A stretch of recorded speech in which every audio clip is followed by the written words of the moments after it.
The late 13th century Anatolia was a fragmented region with rival states. Collapsing empires contributed to the instability of the region. The weakening Byzantine Empire added to the overall fragility. Mongol pressures further destabilized the Anatolian frontier. This period of instability set the stage for the rise of a new power. These conditions paved the way for the emergence of the Ottoman Empire. Osman, a minor warlord, leads a band of warriors with a shared purpose. Early Ottoman power was characterized by its strong organization. This organizational strength was more important than territorial control. The Ottomans offered protection to those within their sphere of influence.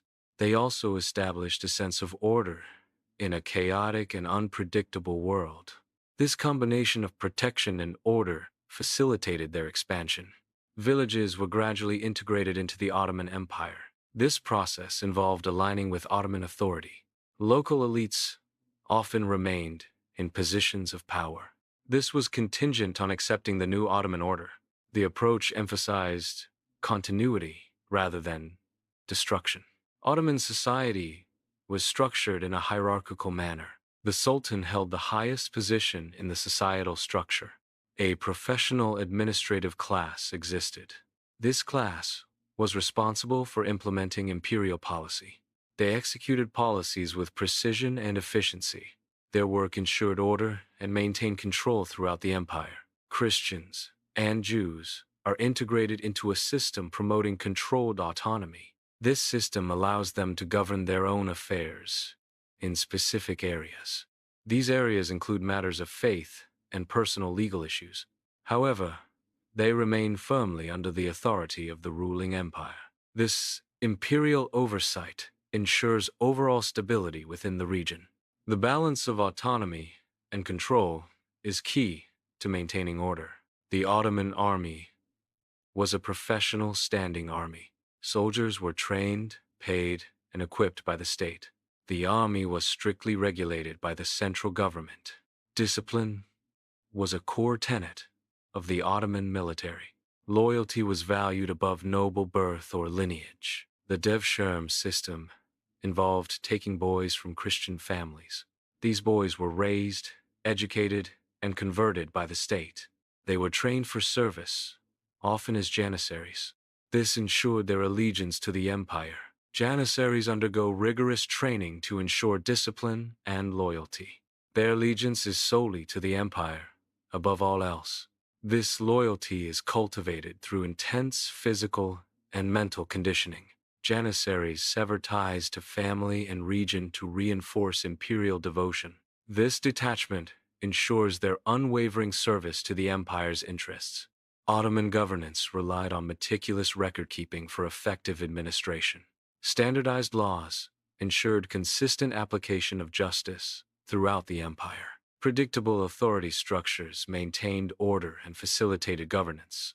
Taxes were standardized to ensure fair and consistent revenue collection. Officials were rotated to prevent the consolidation of local power. Islamic law coexists with imperial decrees, forming a layered legal system. This system balances religious legitimacy with state authority. The integration aims to harmonize spiritual principles and governance. Judges are trained professionals, reinforcing a structured hierarchy. This professional training ensures consistent application of laws. Istanbul was transformed into an imperial capital under Ottoman rule. Roads and markets were strategically arranged to reflect Ottoman hierarchy. Mosques and institutions were built to exert control and display power. The city became a showcase of Ottoman power and imperial grandeur. Food supply within the markets is subject to strict regulation. Market prices are actively monitored to ensure stability. These measures are in place to prevent price gouging or shortages. Public order is visibly enforced, demonstrating imperial control. This visible presence maintains stability in daily life. The empire asserts its authority through market oversight and security. Public discipline serves as a visible reminder of authority's presence. Executions are a form of public discipline demonstrating ultimate authority.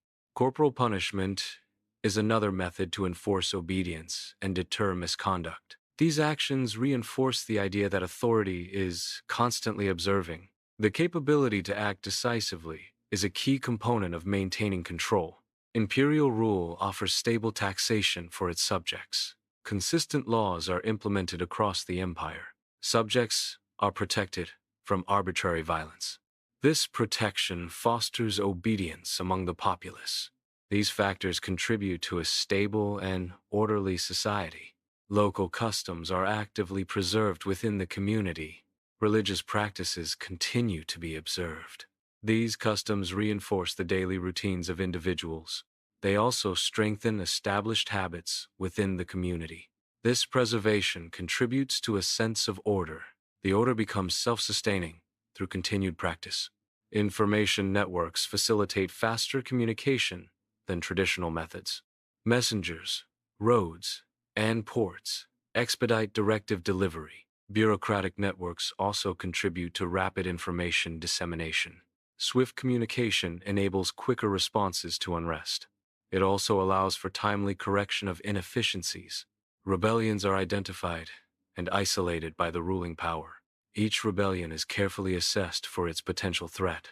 Neutralization strategies are then deployed to quell the uprising. This demonstrates informational superiority and efficient control. Systems designed for stability inherently resist change and adaptation. Innovation within these systems tends to be slow and incremental. Power structures are often centralized, concentrating decision-making authority. Authority is typically inherited or appointed, reinforcing existing hierarchies. These factors collectively limit flexibility and responsiveness to new challenges. Military reforms are often implemented with considerable delay. Administrative adjustments struggle to keep pace with competitors. This lag reveals the empire's difficulty adapting to new technologies. The slow adaptation also highlights challenges in responding to external pressures. These delays can significantly impact military effectiveness. The empire's ability to modernize is hindered by these systemic issues. Provincial leaders are seeking greater autonomy within the empire.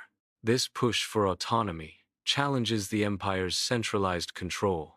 Military elites resist reforms, adding to the internal conflict. These tensions reveal fundamental cracks in the empire's structure.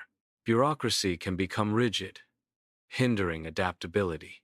This rigidity reduces the empire's responsiveness.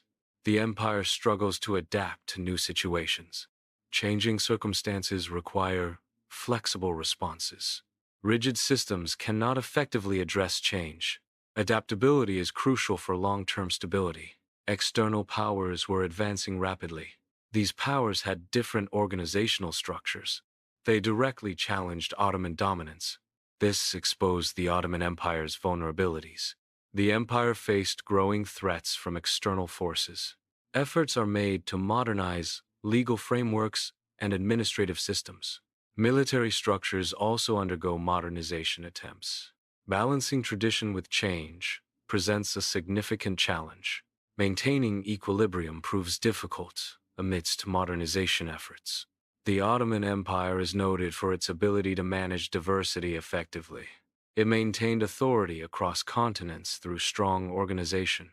The empire avoided constant civil war despite its diverse population. Its legacy demonstrates successful governance in a multicultural setting. Civilization does not guarantee freedom, as demonstrated by the Ottoman Empire. The empire shows stability can exist without equality. Ottoman rule highlights the complex nature of societal governance. The balance between stability and equality is a key aspect of Ottoman history. If you enjoy exploring history beyond the myths, consider subscribing for more documentaries like this. And as always, thank you for watching.